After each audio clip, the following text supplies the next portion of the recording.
So when I was in my early 50s and I had a chance to travel, and I was able to really see evidence that was contrary to what my mother wanted me to believe. But it's scary. It's scary to reject how you've been programmed. Yes. It's really scary. And I think because I personally went through that and I thought about it and I thought, my God, here I am. I don't have to really worry about supporting myself anymore. I don't have to worry about access to healthcare, access to information. I don't have to worry about big things. Mm-hmm.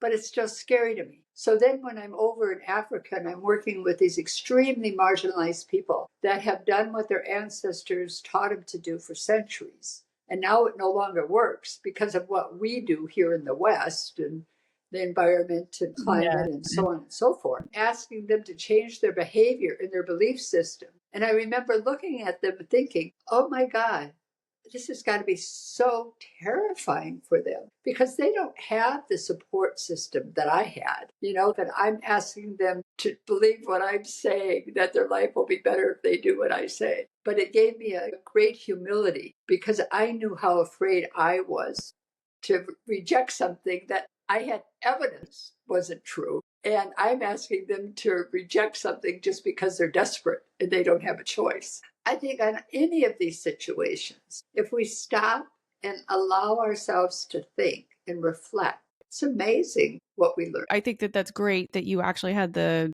wherewithal to go, oh, that's why maybe they're uncomfortable or they're not doing what I'm asking yet. It's because you're asking them to let go of part of their identity, right? They identify with those stories and what they've been told to do, and letting go of it or not doing it may feel like a betrayal, possibly.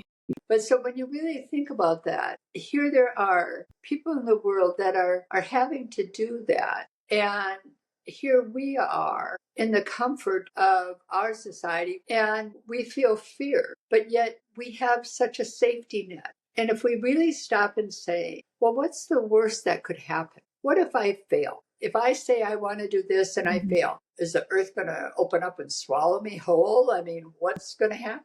Probably nothing that big. Right. You might get a little bit of a slap on your ego, but you're probably not going to miss a meal. You're probably not going to be forced out into the big comfort zone of your society. And it was so illuminating because we are resilient beings, and every single one of us here, everybody listening to us, you and I, we're survivors. We are here.